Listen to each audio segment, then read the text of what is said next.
Hello everybody and welcome back.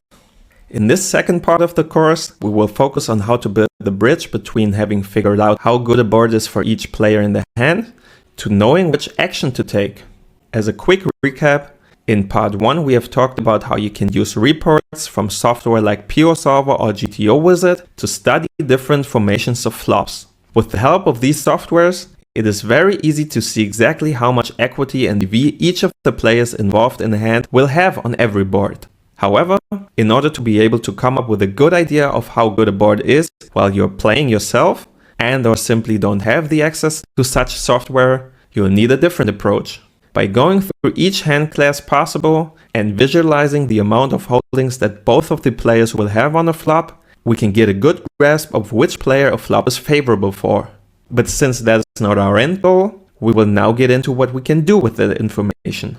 To be concrete, if we are the preflop aggressor, we usually have to decide on two things. 1. Do we want to c-bet or not? Which is frequency. 2. If we want to c-bet, how much do we want to c-bet? Which is the bet size. Generally, the odds can be divided into 4 main sections. Low frequency and small bet size, low frequency and big bet size, high frequency and small bet size, and high frequency and big bet size.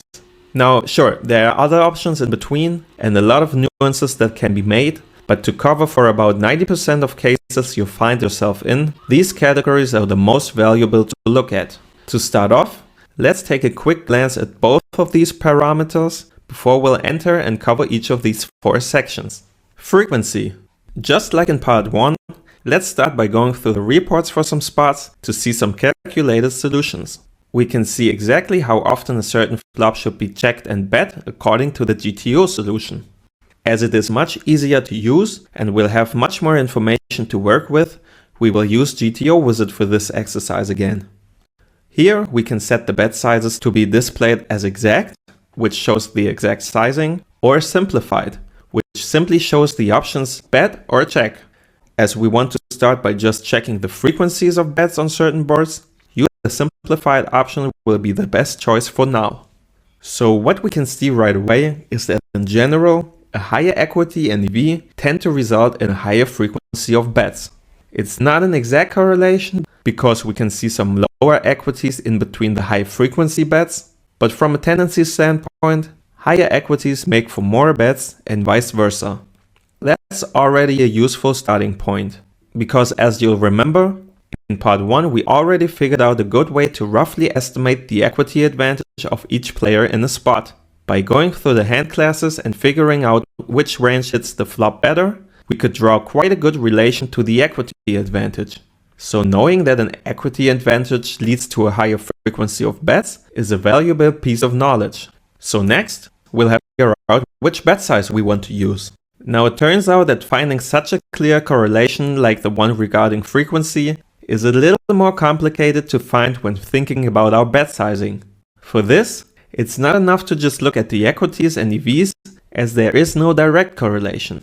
Instead, what we're going to do is analyze the way the ranges are constructed and see if we can find the correlation to the bet size there. So let's start with one of the most common ones, which are small bets with a high frequency, which can be simplified and referred to as range bets. For this, we'll go to GTO Wizard's report function again. We'll select the flop we want to analyze, which will be cutoff open versus big blind call this time. We can sort all of these flops by clicking on sort and choose the 33% small bet, and GTO Wizard will sort the flops according to the amount of small bets that are used.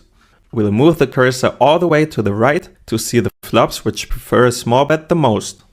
So one thing we'll notice is that it's not that much about if it's an ace high, king high, or queen high flop, for example. All of these are included as examples for range betting strategies, but they are also included as examples for flops where range betting isn't preferred. If we look at the structure of the flops, however, it is possible to see a pattern here. All of the flops that favor a small range bet are what would be considered pretty dry flops. To be specific, these flops do not improve the big blind's range very much. See, going to the flop, we have